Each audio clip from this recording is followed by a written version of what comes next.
पूर्व सेनाध्यक्ष जनरल मनोज मुकुंद नरवणे की किताब पर मचा घमासान बढ़ता ही जा रहा है। कल दिल्ली पुलिस की स्पेशल सेल ने इस पर एफआईआर दर्ज की है कि अप्रकाशित किताब के हिस्से बाहर कैसे आए।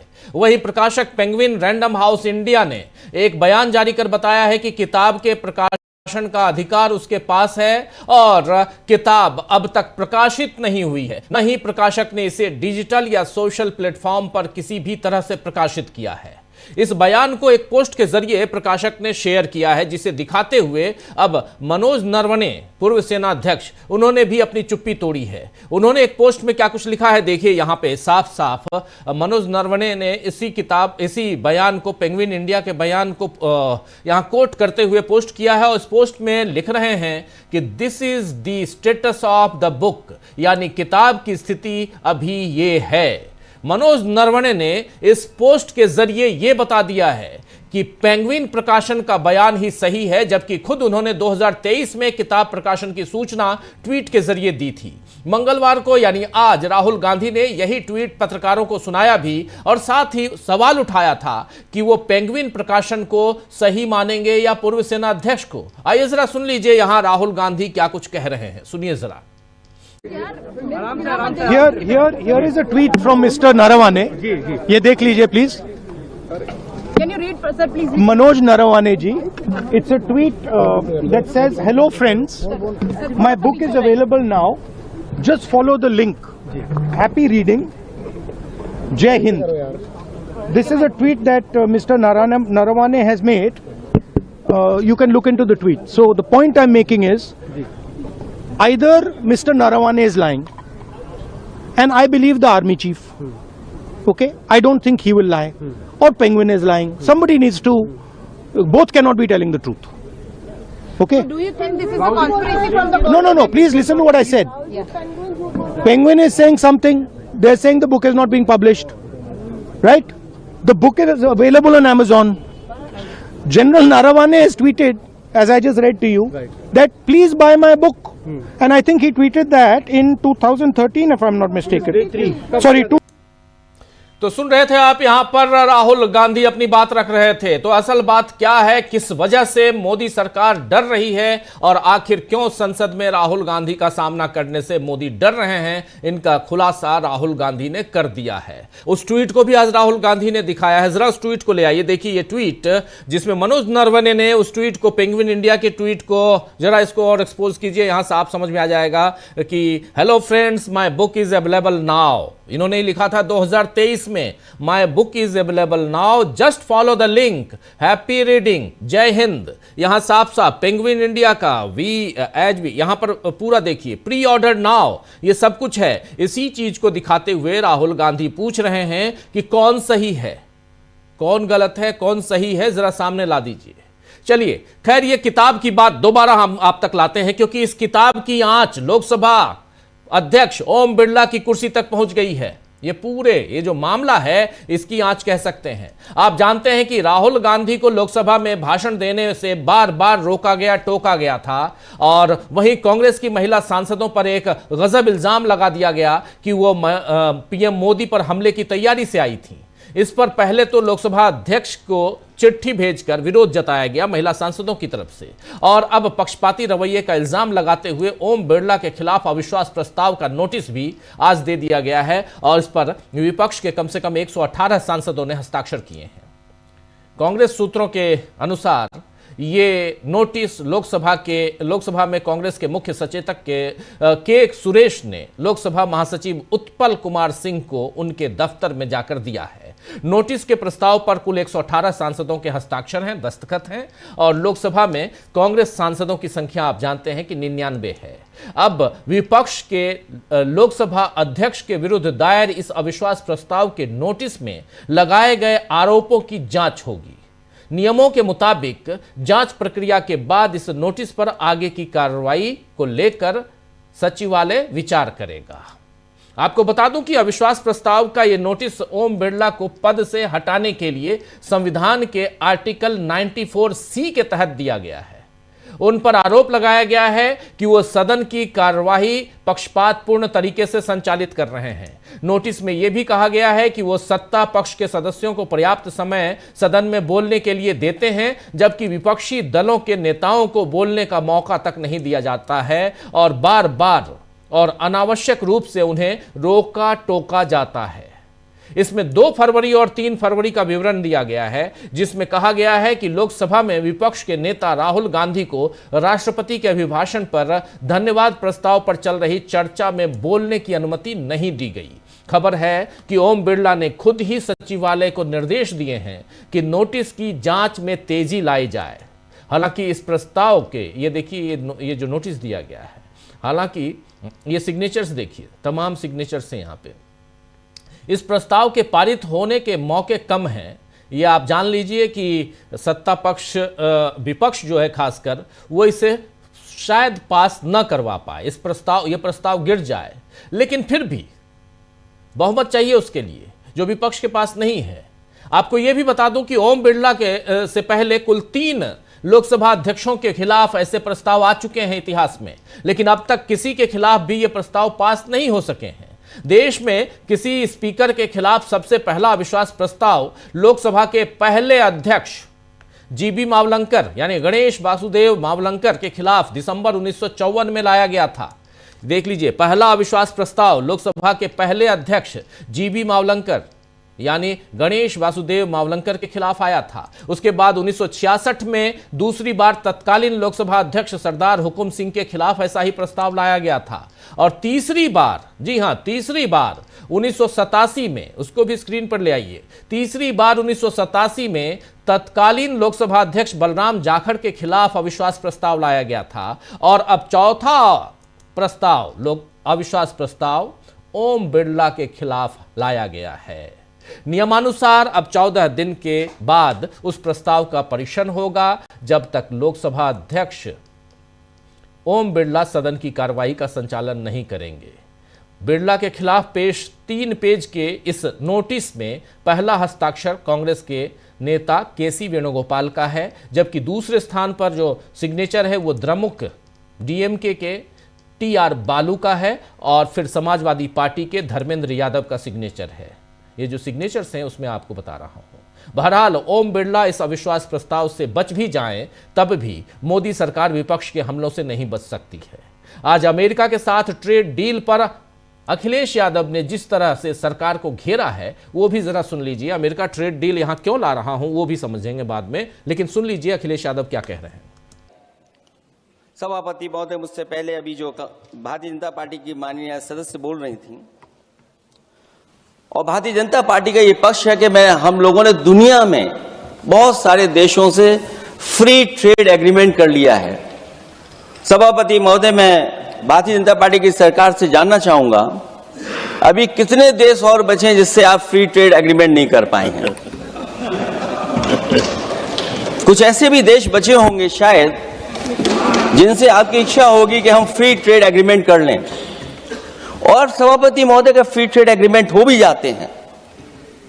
जो लोग कभी रुपए के बारे में बहुत चिंता करते थे, कभी कभी उम्र से, कभी कभी दूसरे लोगों की उससे जोड़ देते थे, इतने सब फ्री ट्रेड एग्रीमेंट होने के बाद और अमेरिका से डील नहीं ढील हुई है, उसके बाद हमारा रुपया कहां पहुंचेगा? और अगर यही डील होनी थी तो 11 महीने इंतजार क्यों कराया? अगर यही डील होनी थी सभापति महोदय, तो 11 महीने किस बात का इंतजार था? हमारे कारोबारियों को या हमारे जितने भी उद्योग से जुड़े लोग हैं उनके साथ ये परेशानी क्यों? बजट पर सबसे पहला सवाल यही है कि डील पहले बनी है बजट,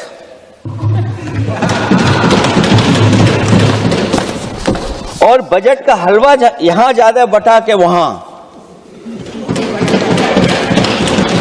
सभापति महोदय, स्वदेशी, आत्मनिर्भर, ये शब्द तो बहुत अच्छे लगते हैं, लेकिन जब डील हो गई है तो क्या इस बजट को लाने से पहले आत्मनिर्भरता और स्वदेशी को अपने अपने शब्दकोश से हटा दिया है या इसको उल्टे अर्थ में विलोम शब्दकोश में डाल दिया है।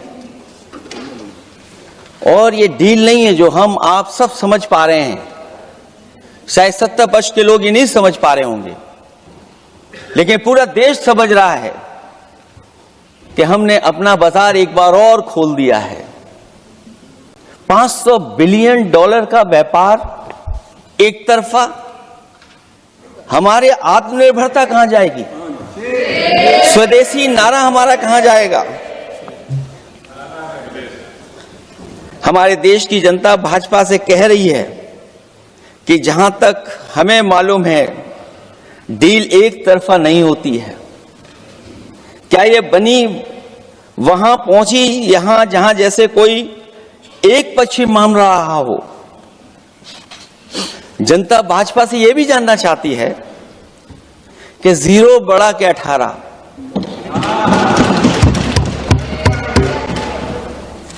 सभापति महोदय, तो जनता भाजपा से ये भी जानना चाह रही है कि 0 बड़ा है या 18, क्योंकि 0% बनाम 18%। हमारे देश को अगर हम कुछ इंपोर्ट करेंगे अमेरिका से तो 18% टैरिफ देना होगा, जबकि हम एक्सपोर्ट करेंगे अमेरिका को तो 0%, यानी कुछ भी नहीं मिलेगा, टैरिफ कुछ भी नहीं। तो 0 बड़ा है या 18? और कैसे आपने देश को गिरवी रख दिया है, स्वदेशी का गान गाते गाते आपने देश को कैसे गिरवी रख दिया है, ये सारी बात यहां कहते हुए आज जब बजट पर चर्चा की शुरुआत हुई, गतिरोध थोड़ा खत्म हुआ इसलिए क्योंकि अविश्वास प्रस्ताव आखिर फाइनली ओम बिरला के खिलाफ ले आई कांग्रेस पार्टी, विपक्ष ले आया, तो फिर गतिरोध पर थोड़ा सा विराम और इसके बाद चर्चा की शुरुआत की थी शशि थरूर ने, और उनके बाद फिर चर्चा आगे बढ़ी और तीसरे नंबर पर आए अखिलेश यादव अपनी बात रखने के लिए। यह साफ दिख रहा है कि प्रधानमंत्री नरेंद्र मोदी एक के बाद एक दूसरे मामले में फंसते ही जा रहे हैं और संसद का बहुमत भी उनकी रक्षा नहीं कर पा रहा है। जी हां, संसद का बहुमत भी नरेंद्र मोदी की रक्षा यहां नहीं कर पा रहा है, इसलिए क्योंकि नरेंद्र मोदी सिर्फ एक किताब, एक भाषण, कुछ शब्द जो यहां राहुल गांधी कहना चाहते थे उससे ऐसे डरे कि वो बाहर हो गए, वो आए ही नहीं। महिला सांसदों को ढाल बनाने की कोशिश हुई। एक तरफ जहां कांग्रेस की महिलाओं ने चिट्ठी लिखी तो आज भारतीय जनता पार्टी की महिला सांसदों ने चिट्ठी लिख डाली। तो ये सब कुछ चल रहा है और इन सब के बीच आखिर क्या छिपा रहे हैं नरेंद्र मोदी, और बहुमत के बाद भी क्यों उनकी रक्षा नहीं हो पा रही है, ये एक बड़ा सवाल है। आइए दोस्तों, आज चर्चा करेंगे कि क्या मोदी सरकार को इस बार विपक्ष पूरी तरह पस्त कर देगा और ओम बिरला सदन से आउट हैं। 3 दिन और चलना है संसद की इस कार्रवाई को, उसके बाद यानी 13 फरवरी तक, इसके बाद 9 मार्च से शुरुआत होगी और 9 मार्च से जब शुरुआत होगी तो बहस होगी ओम बिरला के ऊपर, और उस बहस में बहुमत नहीं है विपक्ष के पास, भले वो गिर जाए यह अविश्वास प्रस्ताव, लेकिन इतना तय है कि जो 3 पूर्व स्पीकर्स हैं उनमें चौथा नाम अब जुड़ गया ओम बिरला का। और जब भी इतिहास के पन्नों को खंगाला जाएगा, जब शोधार्थी जो है, शोध करने वाले जो विद्यार्थी हैं, वो जब रिसर्च करेंगे कि किन किन लोगों के खिलाफ, किन किन अध्यक्षों के खिलाफ, लोकसभा अध्यक्षों के खिलाफ अविश्वास प्रस्ताव विपक्ष लेके आया, तो उसमें चौथे नंबर पर नाम ओम बिरला का भी आएगा, यानी एक काला धब्बा तो जरूर दिखाई देगा। चलिए इसी काले धब्बे को और थोड़ा आगे बढ़ाने की कोशिश करते हैं, समझने की कोशिश करते हैं कि आखिर चल क्या रहा है संसद के अंदर, और उस किताब की कहानी को भी समझेंगे कि उस किताब की आग, उसकी आंच यहां तक पहुंच गई कि नरेंद्र मोदी छिप रहे हैं, भाग रहे हैं, और पेंगुइन क्यों आ रहा है सामने, दिल्ली पुलिस को इस काम में क्यों लगाया गया, सब कुछ समझते हैं। चलिए हमारे साथ कुछ वरिष्ठ साथी जुड़े हुए हैं, उनसे पहले आपका परिचय करवाता हूं और फिर आगे बढ़ते हैं।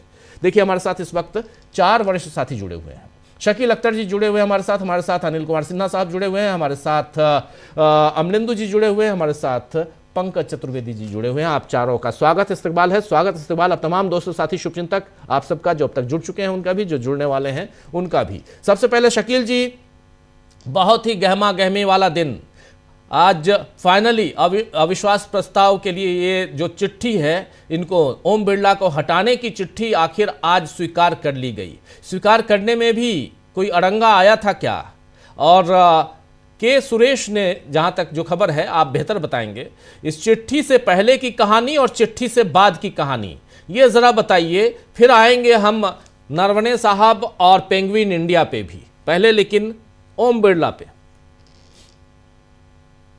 आज लेटर लोकसभा सचिवालय को दे दिया गया है। करीब 123 लोकसभा सदस्यों के उसके ऊपर साइन है, जिनमें कांग्रेस है, डीएमके है, समाजवादी है। टीएमसी ने साइन नहीं किए हैं उसके ऊपर। टीएमसी ने अपना एक अलग स्मार्ट गेम खेलने की कोशिश की है, लेकिन उससे कोई फर्क नहीं पड़ेगा कि टीएमसी साइन करती है कि नहीं करती। हालांकि सुबह जब फ्लोर लीडर्स की मीटिंग थी तो उसमें टीएमसी शामिल थी। खैर, तो 9 मार्च को जो सेकंड पार्ट बजट सेशन का शुरू होगा, उसमें पहले दिन ही इस पे चर्चा शुरू होगी और लोकसभा अध्यक्ष ओम बिरला उसमें नहीं बैठेंगे चर्चा में। आज भी जैसे ही प्रस्ताव लोकसभा सचिवालय पहुंचा, उसके बाद से लोकसभा अध्यक्ष ने अपने आसन पर नहीं बैठे। देखिए, इसमें जो है क्या होगा क्या नहीं होगा ये तो बाद में मालूम पड़ेगा, लेकिन जैसा हमने कल कहा था कि विपक्ष के पास एक बड़ा हथियार है ये, और ये विपक्ष ओम बिरला के खिलाफ नहीं लाया है। ये उसके हमलों का निशाना प्रधानमंत्री मोदी ही होंगे। मोदी जी ने ही ओम बिरला को सामने लाके खुद को बचाने की कोशिश की है, और ये बात सब जानते हैं, बीजेपी में भी, कांग्रेस में भी, और सब जगह।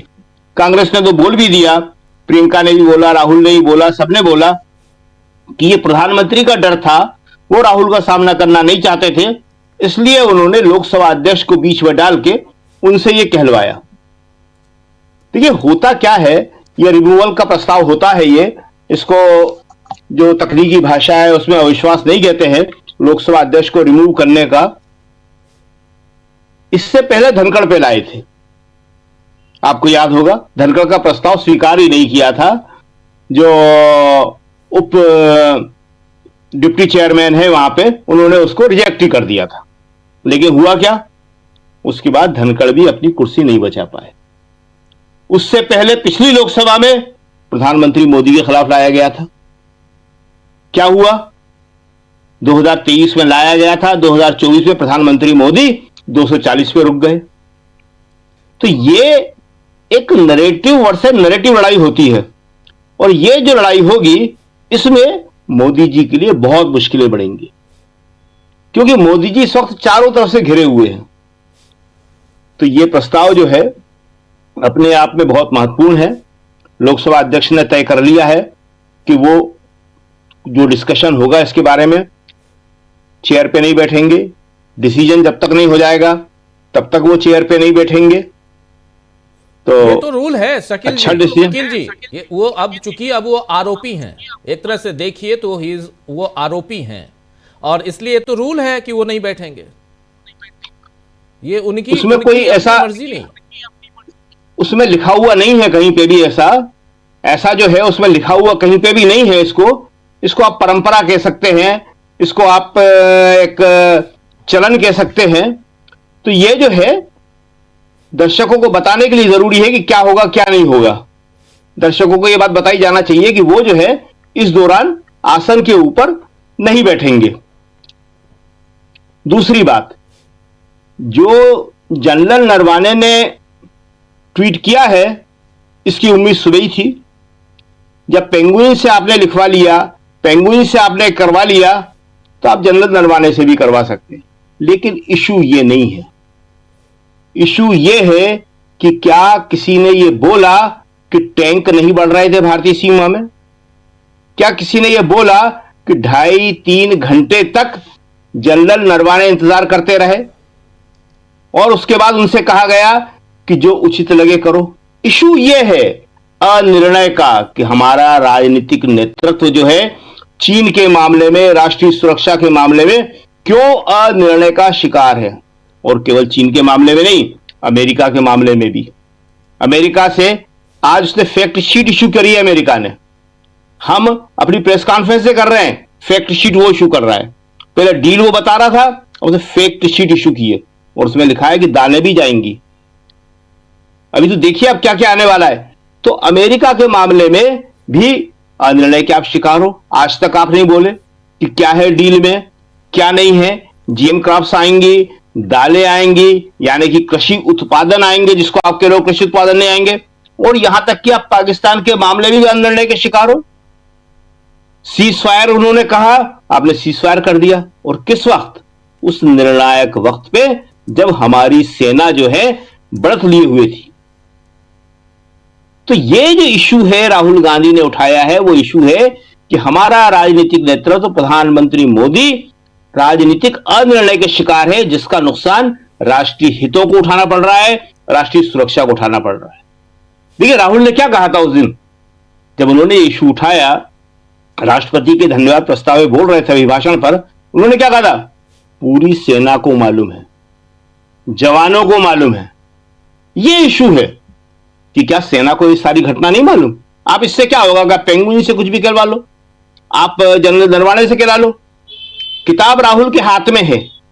किताब का कोई उद्धरण देना किसी भी तरह से कोई अपराध नहीं है। और मान लीजिए किताब नहीं है, किताब है ही नहीं, अस्तित्व ही नहीं है किताब का। जनरल नरवाणे का भी कोई अस्तित्व नहीं है। जनरल नरवाणे आज अपने को उस स्थिति में ले आए हैं। राहुल ने कहा था कि मैं जनरल को सही मानता हूं, लेकिन जनरल भी वही भाषा बोलने लगे। तो आप ये भी मान लीजिए कि पूर्व आर्मी चीफ का भी कोई अस्तित्व नहीं है। लेकिन क्या चीन के टैंकों के बढ़ने की घटना सही है या नहीं? उस वक्त जो भारतीय सेना थी, उन्होंने जो महसूस किया कि 1 किलोमीटर दूर है, 500 मीटर दूर है, हम क्या करें, वो उनकी परेशानी सही है कि नहीं, और जो जवाब दिया गया था वो जवाब सही है कि नहीं, जो उचित समझो वो करो। मूल मुद्दा यह है कि क्या आपने 2.5 घंटे पहले ही बोल दिया था? फर्स्ट कॉल के ऊपर आपने जवाब दे दिया था, ओके जाइए, गो अहेड? नहीं, आप 3 घंटे तक, 2.5 घंटे तक आप क्यों अनिर्णय के शिकार रहे? तो ये जो है सबसे बड़ा इशू है कि जो आपने राष्ट्रीय सुरक्षा समझौता किया। इसलिए नरवाणे का जो ट्वीट आया है, पेंगुइन का जो आया है, या जो होगा, या एफआईआर होगा, 36 मुकदमे चल रहे हैं राहुल गांधी के ऊपर, एक और चल जाएगा। लेकिन इसमें है क्या? इसमें आप देखेंगे अंत में कुछ भी निकल के नहीं आएगा। राहुल कहते हैं मेरे पास किताब है, राहुल कहते हैं उस किताब से और उस मैगजीन से, अब यह मैगजीन से कहलवा देंगे क्या? हाँ, जनरल साहब ने कह दिया, हमें लगता है मैगजीन नहीं कहेगी। कह भी सकती है, कोई इसके लिए कोई कुछ नहीं कह सकता आज की तारीख में। कौन क्या कह दे? पुलिस वाले ये दावा करते हैं कि हमारे हाथ में आप किसी को भी सौंप दो, तो कोई अगर पुरुष होगा तो हम उससे कहलवा देंगे कि वो औरत है। पुलिस वाले अपने इंट्रोगेशन में कहलवा सकते हैं। तो आज की तारीख में वही स्थिति है, आप किसी से कुछ भी कहलवा सकते हैं, लेकिन उससे जो सच्चाइयां हैं वो नहीं बदल जाएंगी। और राहुल का ये जो सवाल है कि क्या पूरी सेना को नहीं मालूम, क्या हमारे जवानों को नहीं मालूम, और उनके ऊपर, उनके मनोबल पर इसका क्या असर पड़ा? जी बिल्कुल बिल्कुल। पंकज चतुर्वेदी जी, जरा आपसे समझना चाहता हूं, किताब की आंच यहां तक पहुंची कि ओम बिरला का नाम उन 3 और पूर्व लोकसभा अध्यक्षों के साथ जुड़ गया जिनके खिलाफ अविश्वास प्रस्ताव विपक्ष लेकर आया था इतिहास में। लेकिन अब यहां से क्या कुछ आपको दिखाई देता है? गतिरोध समाप्त तो होता हुआ तो दिख गया, क्योंकि आज बजट पर चर्चा होने लगी। लेकिन साथ साथ यहां नरेंद्र मोदी जिस ढाल की कोशिश में बने हुए हैं, लगे हुए हैं, क्या वो ढाल उनके लिए, उनको सुरक्षित रख पाएगा? ये जरा बताइए। तो ये क्या इस पार्लियामेंट की मौकरी है कि जो सरकार चीन की सेना को नहीं रोक पाई, वो एक किताब को रोकने में अपनी पूरी ताकत लगा रही। और एक लेखक के रूप में और एक बुक प्रोफेशनल के रूप में मेरा एक अपना मानना है कि जिस देश में किताब उन्मुक्त है, उस देश में ही लोकतंत्र उन्मुक्त है। किताब लोकतंत्र की प्रतीक होती है। कौन सी किताब कौन पढ़े, किस लेखक को पढ़े, किस भाषा में पढ़े, ना पढ़े, आधी पढ़ के छोड़ दे, ये पूरी छूट एक किताब ही देती है। एक किताब इतनी खूबसूरत होती है कि इधर गांधी रखा हुआ है उसी स्टॉल पे और उसके बगल में गोडसे रखा हुआ है, जी। इधर चे गुवेरा रखा है, इधर सावरकर रखा है, लेकिन वो आपस में नहीं लड़ते। एक किताब एक लोकतंत्र की प्रतीक है। जो सरकार एक किताब को रोकने की कोशिश कर रही है, इसका मतलब है कि वो लोकतंत्र के मार्ग को बाधा पहुंचा रही है। सौभाग्य से आज दिन में मैं उस पत्रिका कैरावान के संपादक के साथ में था, उनकी पूरी टीम के साथ में मैंने कुछ घंटे बिताए हैं। तो शकील साहब को मैं निश्चिंत कर दूं कि वो लोग नहीं पलटने वाले। मैं आज दिन में वहीं पे था। अब आप देखिए कि इसके अंदर ऑफिशियल रिकॉर्ड में है, राहुल जी ने तो ट्वीट दिखाया है, मैं व्यक्तिगत रूप से बता रहा हूं, दिल्ली और मुंबई के कुछ बुक शॉप पे वो किताब पहुंच गई थी in physical form, that was sold out, बिक गई। अब ये दावा कर रहे हैं कि हमने इसको वापस ले लिया। आप मुझे बताइए कि किसी बुक शॉप में कस्टमर आए और 100 किताब खरीद के अलग अलग 100 लोग ले गए, क्या किसी बुक शॉप के पास ऐसा तंत्र है कि वो ग्राहक से वापस ले लेगी किताब? देखिए, अब इसके अंदर क्या हो रहा है कि राहुल गांधी और उस पत्रिका को घेरने के लिए दिल्ली पुलिस के कार्रवाई को आप सामान्य मत समझिए। वो लोग, जो मेरी जानकारी है, ऑफिशियल सीक्रेट एक्ट 1923 जिसको 2021 में और कड़ा किया गया था, उसकी धारा 3 और 5 के अंतर्गत तहत मुकदमा कायम कर रहे हैं। ऑफिशियल सीक्रेट एक्ट में ये धारा 3 और 5 है, ये 14 साल की सजा वाली है और उसको इस प्रकार से किया जा रहा है कि जो सेना से जुड़े हुए जो गोपनीय चीजें थी उसको इस जरिए से बाहर लाया गया, जिससे देश की जो स्थिरता है उसके ऊपर। नहीं तो ये किसके खिलाफ? राहुल गांधी के खिलाफ? ये जो मेरी जानकारी है, ये मैगजीन के खिलाफ, राहुल गांधी के खिलाफ, क्योंकि राहुल गांधी पूरी किताब लेके आए हैं। ये लेकिन एक बात बताइए पंकज जी, ये किताब अगर अवेलेबल था पहले ये किताब अवेलेबल थी ना मार्केट में? ये बुक शॉप में थी। बुक शॉप में थी ये किताब? जब ये किताब अवेलेबल थी तब तो आप और हम गए बुक शॉप, किताब अगर मिल रही है हमने खरीद लिया, किताब खरीद ली हमने और ले आए, तो उसमें हमारी क्या गलती है? यही तो इसके अंदर जो देखिए हो क्या रहा है कि पब्लिशर की उसके अंदर भूल है कि जब इस किताब को अप्रूवल नहीं हुआ था, हालांकि ऐसा होता है कि जब कोई भी बड़ी किताब का लॉन्च होता है तो ये मान लिया जाता है कि किताब की सामान्य रूप से चीज होगी वो क्लियर हो जाएगी, और इतने बड़े आदमी की किताब है, हु केयर अबाउट इट, हम लोग उसकी तैयारी करके रख ले। क्योंकि क्या होता है कि एक तो डिजिटल किताब छपती है, आप 10 कॉपी छाप लो, और इतनी थोक में किताब छापनी होती है तो आपको वेब ऑफसेट पे ही छापनी होती है, इसके अंदर 3000 5000 कॉपी तैयार होती है। और कोई भी पब्लिशर होता है वो एक डेट के पहले अपने नेटवर्क की जो किताबें हैं उसकी प्री बुकिंग करने लगता है, स्टोर्स पे किताबें पहुंचा देता है। स्टोर्स पे उनका ये कहना होता है कि आप जब तक अप्रूवल ना हो तब तक उसको आगे ना रखें, लेकिन क्या होता है कि उत्साही लाल लोग होते हैं या लापरवाही में या जिसको भी आप मान लें वो लोग आगे रख देते हैं। तो ये सब हुआ है इसके अंदर।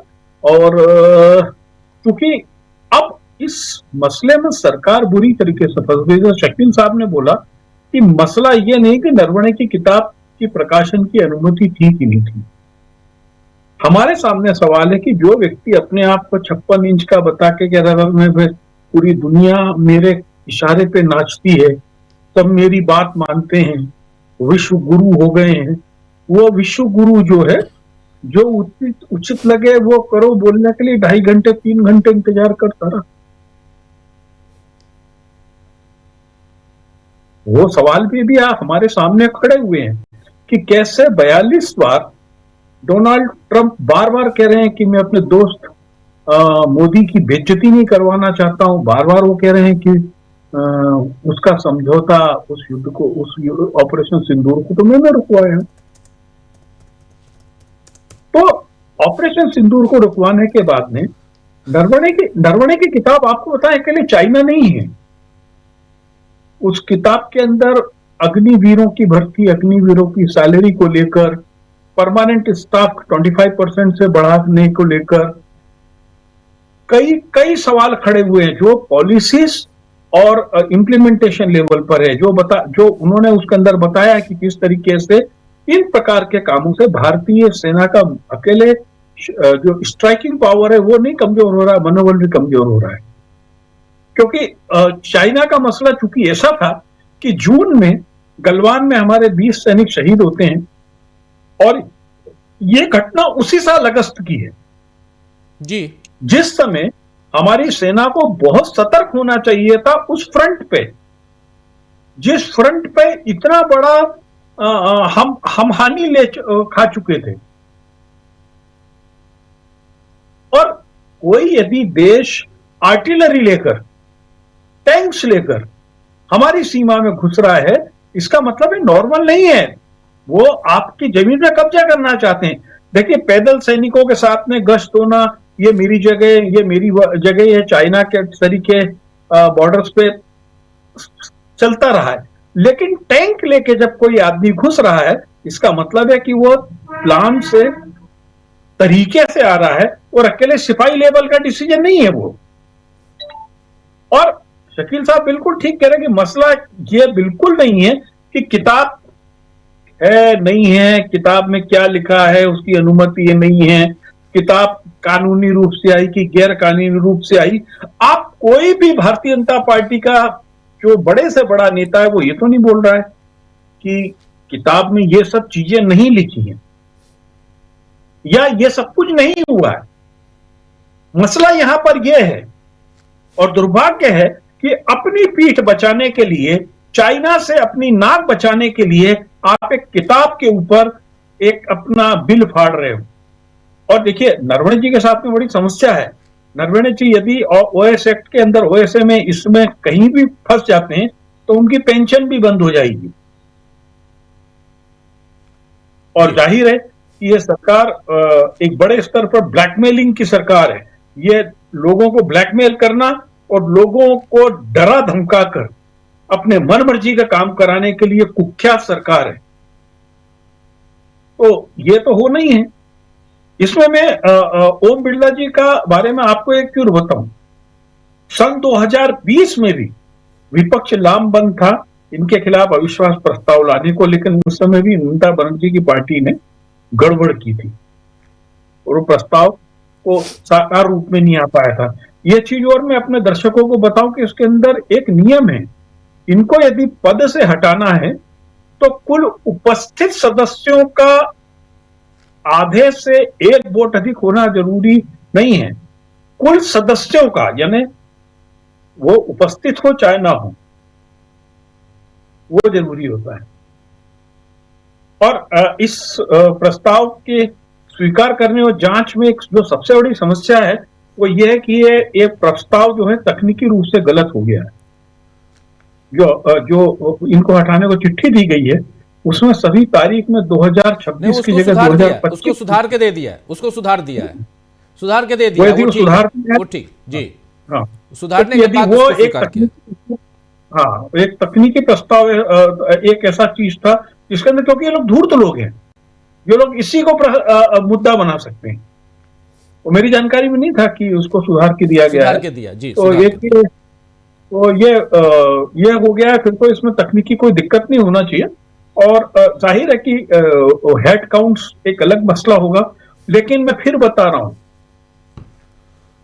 इस रिमूवल प्रपोजल पे भी जब बातचीत होगी तो सदन में चर्चा का स्तर इतना घटिया होगा, सड़क छापो गलीज होगा, निशिकांत दुबे से ज्यादा घटिया लोग आएंगे और वो केवल कीचड़ उछालेंगे। मैं आज अखिलेश यादव का जो अभी हम क्लिप चला रहे थे भाषण की बजट पे, चुटीला है, तीखा है, लेकिन क्या खूबसूरती से बोला उन्होंने। जी, इस तरीके की चर्चाओं के लिए भारतीय जनता पार्टी के पास लोग नहीं है।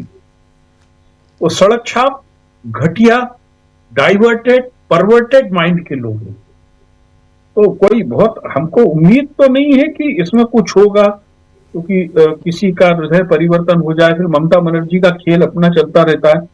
ममता बनर्जी और केजरीवाल दो ऐसे लोग हैं कि जब जब राहुल गांधी किसी मुद्दे को गर्म करते हैं, चर्चा में आते हैं, ये दोनों लोग हेडलाइन लूटने के लिए, लाइमलाइट लूटने के लिए कुछ भी कर जाते हैं। काला कोट पहन के कोर्ट में खड़ी हो जाएंगी, चिल्लाने लगेंगी, केजरीवाल अपने तमाशे करने लगेंगे। तो ये इन दोनों के जो बैटरी में जो सेल पड़े हैं वो रेशम बाग नागपुर के हैं, तो इन पे ज्यादा भरोसा नहीं। यहाँ पे पंकज जी, यहाँ पे मामला ममता बनर्जी का फंसा हुआ है। ममता बनर्जी चाहती हैं कि ज्ञानेश कुमार जी के खिलाफ महाभियोग लेके आए, इम्पीचमेंट लेके आए। उसके लिए इनकी बातचीत कांग्रेस पार्टी से चल रही है, क्योंकि सबसे बड़ी पार्टी कांग्रेस पार्टी है। बातचीत अभिषेक बनर्जी का अभी से थोड़ी देर पहले बयान आया है। उस बयान में अभिषेक बनर्जी कह रहे हैं कि हमारी पार्टी की अध्यक्ष ममता बनर्जी ने कहा है कि हम मुख्य चुनाव आयुक्त के खिलाफ महाभियोग प्रस्ताव लाएंगे और हमने पहले ही समान विचारधारा वाली पार्टियों से बात कर ली है और प्रक्रिया जारी है। यदि आप पक्षपातपूर्ण और पक्षपाती तरीके से काम कर रहे हैं तो महाभियोग प्रस्ताव लाना अंतिम उपाय है जो हम लोग कर रहे हैं और हमारी लगभग बातचीत पूरी हो गई है। यहां पर मौखिक तौर पे कांग्रेस पार्टी ने ममता बनर्जी को अपना समर्थन दे दिया है और इधर दूसरी तरफ ममता बनर्जी ने इस मसले पे, मतलब टीएमसी ने अविश्वास प्रस्ताव पर ओम बिरला के खिलाफ इनको समर्थन दे दिया है। यानी दोनों तरफ गिव एंड टेक वाला मामला है। तो ये वो मामला 2020 वाला जो आप कह रहे हैं वो कहानी यहां रिपीट होते हुए दिखाई नहीं देती है। दूसरी बात, हमारे कुछ एक साथी, जी बिल्कुल, कुछ एक साथी ये भी पूछ भी रहे हैं, कुछ एक साथी की वो जैसे आपने बताया भी कि 2 फरवरी 2026 की जगह 2 फरवरी 2025 लिखा गया था 3 पैराग्राफ में अलग, फिर 3 फरवरी 4 फरवरी 3 अलग अलग दिनों के जो वहां पर ब्यौरा दिया गया है इस अविश्वास प्रस्ताव के लिए जो नोटिस थमाया गया आज, उस नोटिस में उसमें टाइपिंग एरर के रूप में 2025 लिख गया था, लेकिन उसको बाद में विपक्षी दलों ने, खासकर कांग्रेस पार्टी ने उसको सुधार कर दूसरा दिया है और सबके सिग्नेचर हैं, 118 सांसदों के उस पर सिग्नेचर हैं और उसको स्वीकार कर लिया गया। ओम बिरला ने कहा है कि इसकी जांच, जो भी इसकी प्रक्रिया है, इसको पूरी कीजिए और तब तक मैं नहीं रहूंगा, यानी आसंदी पे वो नहीं बैठेंगे। बहुत अच्छी बात है। शकील जी ने बताया कि ये नियम तो नहीं है, लेकिन इतना जरूर है कि इसकी कद्र करते हुए लोग उस पर नहीं बैठते हैं, क्योंकि वो खुद आरोपी हैं। अच्छी बात है, वो नहीं बैठेंगे और इतनी उम्मीद की जानी चाहिए ओम बिरला से, क्योंकि उनको जो कुर्सी मिली है वो कुर्सी कहीं ऊंची है, कहीं ऊंची, बहुत ऊंची कुर्सी है। उस कुर्सी की कद्र तो होनी चाहिए। लेकिन आना चाहता हूं अनिल सिन्हा जी आपके पास। जी पंकज जी कुछ जोड़ रहे हैं। पंकज जी मैं आप एक चीज और बताना चाहता हूं कि देखिए, ऐसी परिस्थितियों के लिए हर समय लोकसभा में उपाध्यक्ष होता था और इस परंपरा को भी इस मोदी सरकार ने नष्ट और भ्रष्ट कर दिया। इसलिए 2 बार से कोई उपाध्यक्ष का चुनाव ही नहीं किया, जबकि इन्हीं परिस्थितियों को लेकर उपाध्यक्ष हुआ करता था। पीठासीन अधिकारी तो होते हैं, लेकिन उपाध्यक्ष का जो पद होता था वो डिप्टी स्पीकर, वो इसीलिए पर्पज के लिए रखा जाता था। जी बिल्कुल। 2 बातें पैरेलली चल रही हैं। ओम बिरला साहब जैसे सामने आते हैं, अनिल जी, ओम बिरला साहब जैसे सामने आते हैं तो नरवणे साहब भी आ जाते हैं साथ में। नरवणे साहब की किताब सामने आ जाती है। नरवणे साहब की किताब का जिक्र करते हैं हम तो पेंगुइन इंडिया सामने आ जाता है, जो पब्लिशर है। और इन सब पे अभी जो खिचड़ी पक गई है, इतनी पक गई कि वो ओम बिरला साहब इतिहास में दर्ज हो गए हैं। वो रहेंगे जाएंगे, ये तो सेकेंडरी है। प्राइमरी है कि एक काला धब्बा तो उनके नाम के साथ लग गया है। अभी सचिन पायलट ने इसी पे अपनी बात रखी है, जरा सचिन पायलट को सुन लेते हैं, फिर अनिल सिन्हा जी आपके बयान को, आपके वक्तव्य को जरूर सुनना चाहेंगे हम इस पर, आपके विश्लेषण को, वक्तव्य बयान नहीं, विश्लेषण को, सही शब्द विश्लेषण सुनना चाहेंगे आपसे। जरा सुनते हैं पहले यहाँ सचिन पायलट को। कंट्रोवर्सी कहाँ है मुझे बताइए। जिस किताब की बात हो रही है उस किताब के लेखक कौन है? उस किताब के लेखक वो हैं जिनको इसी सरकार ने उनको आर्मी चीफ बनाया।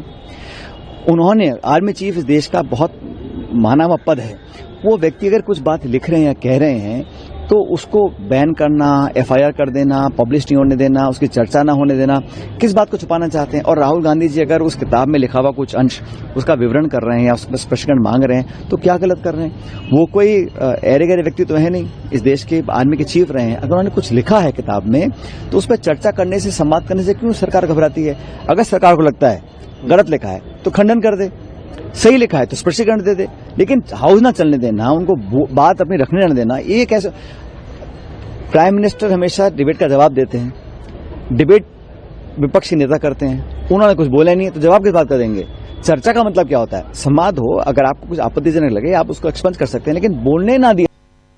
तो सुन लिया आपने, यहां साफ साफ सचिन पायलट कह रहे हैं कि भाई वो आर्मी चीफ हैं और अपनी पूरी बात यहां रखते हुए, इस बीच एक जो पंकज जी आपकी बातों को थोड़ा सा अभिषेक बनर्जी यानी टीएमसी ने थोड़ा और क्लियरिफाई करने की कोशिश की है। अभी एक बाइट आई है अभिषेक बनर्जी की जो कह रहे हैं कि अविश्वास प्रस्ताव पे हम भी साथ हैं। जरा सुन लेते हैं बाइट को। वो कह रहे हैं कि कल ही हमने स्पष्ट कर दिया था, फिर उनकी बाइट सुनते हैं। पहले मैं बता देता हूं, कल भी हमने स्पष्ट कर दिया था कि सभी टीएमसी सांसद अविश्वास प्रस्ताव पर हस्ताक्षर करेंगे, लेकिन हमने उन्हें सुझाव दिया था कि सांसदों के निलंबन, विपक्ष के नेता को बोलने न दिए जाने, महिला सांसदों पर झूठे आरोप लगाए जाने और अध्यक्ष के पक्षपातपूर्ण तरीके से काम करने जैसे मुद्दों पर हमने कहा था कि सबसे पहले हमें स्पीकर के विरोध में पत्र लिखना चाहिए जिस पर सभी विपक्षी सांसदों के हस्ताक्षर हों और हमें स्पीकर को 2-3 दिन का समय देना चाहिए। अगर स्पीकर इस पर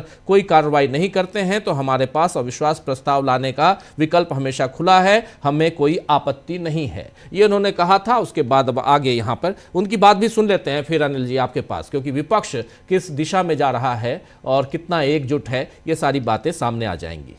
सुनते हैं पहले। देखिए, नो कॉन्फिडेंस स्पीकर में अगेंस्ट करने का जो मुद्दा है, ये कल भी हमने स्पष्ट किया है। कांग्रेस और जितने भी like minded parties India alliance का हिस्सा है कि हमारे जो पार्टी का स्टैंड है, हमें नो कॉन्फिडेंस साइन करने में कोई दिक्कत नहीं है। नो कॉन्फिडेंस रेजोल्यूशन साइन करने में, सबमिट करने में कोई दिक्कत नहीं है। सारे तृणमूल एमपी साइन करेंगे, लेकिन हमारा उनको जो सुझाव था कि पहले आपके जो 4 पॉइंट्स है, जो पॉइंट कांग्रेस की तरफ से रेज किया जा रहा है, एक तो आप देख रहे हैं 8 लोगों को सस्पेंड किया गया है, एक उनके महिला सांसदों के ऊपर झूठा आरोप लगाया गया है, एक प्रतिपक्ष के नेता को बोलने दिया नहीं जा रहा है, और दूसरे तरफ से आपका जो है कि भाई दूसरा बीजेपी के नेता को आप अटैक करने का मौका दे रहे हो and the chair is working in a biased manner.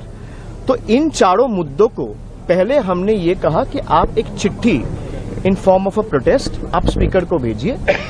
उस चिट्ठी में सारे ऑपोजिशन एमपीज, चाहे वो कांग्रेस के हो, समाजवादी पार्टी के हो, तृणमूल के हो, डीएमके के हो, सब साइन करेंगे, हमें कोई दिक्कत नहीं है। और स्पीकर को आप 2-4 दिन समय दीजिए, 2 दिन समय दीजिए, 3 दिन समय दीजिए। अगर स्पीकर भाई 2 दिन दीजिए, आज तो 10 है, अभी भी तो 3 दिन है, आज अगर देते हैं तो 2 दिन 3 दिन स्पीकर को समय दीजिए। अगर स्पीकर कोई एक्शन नहीं लेता है या उस पर कोई विचार नहीं करता है, then there is always a room to move no confidence, we have no problem. But मेरा सुझाव ये था कि पहले आप एक चिट्ठी दे दो, चिट्ठी देके वो उनको क्लियर कर दो। Let it be incumbent on the speaker to act on those 4 points that is being raised by INC, and if the speaker doesn't act, then we will all unitedly move a no confidence against the speaker, no problem. Abhishek sir, आपने कहा सुझाव के बाद what was the Congress reply? What did the Congress reply? वो आप कांग्रेस से पूछिए, कांग्रेस क्या करेगी उस मेरा सुझाव के ऊपर, वो आप कांग्रेस से पूछिए। मेरा क्या सुझाव था मैं आपको बोल सकता हूँ, आप मेरे से प्रश्न किए, उत्तर तो मुझे देना है। तो सुन रहे थे यहां पे अपनी बात रखते हुए, लेकिन अब चूंकि ऑलरेडी अविश्वास प्रस्ताव आ चुका है, अब दूसरी तरफ ममता बनर्जी चाहती हैं कि इम्पीचमेंट लेकर आए हम ज्ञानेश कुमार गुप्ता जी के खिलाफ, यानी चीफ इलेक्शन कमिश्नर के खिलाफ, तो इनको कांग्रेस का साथ चाहिए, तो यहां भी कांग्रेस के साथ जाना होगा। ये बात यहां पे आती है ओम बिरला के सामने। ओम बिरला की कुर्सी सुरक्षित रहेगी, इसमें कोई दो राय नहीं है, अभी तक जो आंकड़े हैं अनिल जी उस हिसाब से। लेकिन इतना है कि ओम बिरला के कारण यहां विपक्ष एकजुट होता हुआ खासकर नेशनल लेवल पे दिखाई देता है। ओम बिरला की कहानी आपकी जुबानी। ओम बिरला के बारे में मैं इस बार कहूंगा क्या कि ओम बिरला ने नरेंद्र मोदी को फंसाया है। नरेंद्र मोदी मतलब एक दूसरे को फंसा दिया उन्होंने, क्योंकि ओम बिरला ने जो स्टेटमेंट दिया वो स्टेटमेंट मुझको लग रहा है क्या कि उन्होंने जिस तरह से दिया कि करने वाले थे और हमारी बात मान ली, वो बचाने के लिए उन्होंने दिया, लेकिन उन्होंने एक्सपोज कर दिया। अब ये डॉक्यूमेंटेड फैक्ट है लोकसभा में कि प्रधानमंत्री जो है विपक्ष के हंगामे की वजह से भारत का एकमात्र प्रधानमंत्री जो है जो उन पर एक ही नाम गिनती होगी जो भाग गए, और ये उन्होंने दर्ज करा दिया। तो मुझको नहीं लग रहा है क्या कि ओम बिरला उनकी कोई मदद कर रहे थे। ओम बिरला ने उनको एक्सपोज कर दिया और अपनी मतलब जिम्मेदारी लेकर के अब खुद पे वो और ज्यादा एक्सपोज कर दिया प्रधानमंत्री को। कोई दूसरा रास्ता निकाल सकते थे, मुझको मालूम नहीं कि क्या करते, लेकिन एक में दूसरा में एक और चीज शकील जी तो वहां कवर कर रहे हैं, उनको ध्यान में आएगा। वो जिस दिन ये नरोने वाली मुद्दा जिस समय आ रहा था, कोशिश की ये मतलब जब रख रहे थे राहुल गांधी, तो साफ साफ डिमांड कर रहे थे गृह मंत्री अमित शाह कि इनके खिलाफ रूल 389 मेरे ख्याल में के तहत कार्रवाई की जाए। ओम बिरला ने वो नहीं किया और उन्होंने एक्सपंज भी नहीं किया जो उनके कहे हुए को कि ये नहीं जाएगा कार्यवाही में। ये दोनों संकेत जो है इस बात के हैं कि प्रधानमंत्री को बचाने में रुचि जो है बहुत सारे लोगों की नहीं है बीजेपी में। मैं आप बता रहे हैं क्या कि इंडिया यूनाइटेड अलायंस है या नहीं, मैं बोल रहा हूं कि बीजेपी डिवाइडेड है। आप उसके बाद देख लीजिए राज्यसभा में जो भाषण हुआ 30% से ज्यादा बीजेपी एमपी ये क्या कहते हैं मेज नहीं थपथपा रहे थे। उनके जो प्रलाप आप कह सकते हैं अनर्गल प्रलाप हिंदी में, उस पर जो है नहीं उनको एंडोर्स कर रहे थे। और दो लोग पीछे बैठे हुए थे, ये क्या कहते हैं किरण रिजिजू और जितेंद्र सिंह, वो दोनों को एक बार भी मैंने मतलब हंसते नहीं देखा, मतलब मुस्कुराते नहीं देखा। एक आध बार बहुत मुश्किल से किया हो, और दोनों ने मेज भी नहीं एक आध बार ही थपथपाई। कोई एंडोर्स नहीं कर रहा है। अभी वो बीजेपी में एनडीए में सबसे अनपॉपुलर आदमी है। राहुल गांधी सही कह रहे हैं।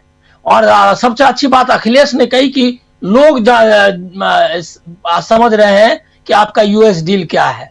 और जहां तक ये टीएमसी वाला मसला है, वो टीएमसी के मसले पर मैं तो यही कहूंगा कि टीएमसी का प्रॉब्लम है, जो मैं पंकज जी से सहमत हूं इस मामले में।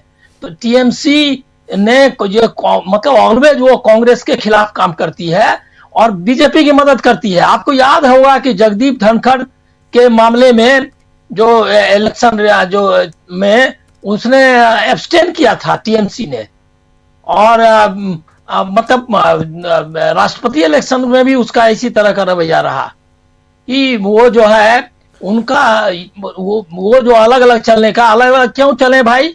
और चलना यह है कि सिर्फ बंगाल में अपना कहते हैं कि अपने को ऊपर दिखाना है। और उनका अंडर, मैं तो पहले से ही कह रहा हूं कि उनका अंडर हैंड डीलिंग है ये से ईडी या जो भी है उसका दबाव जो है उससे उसका तहत काम करती है वो, क्योंकि इसमें कोई इशू ही नहीं है।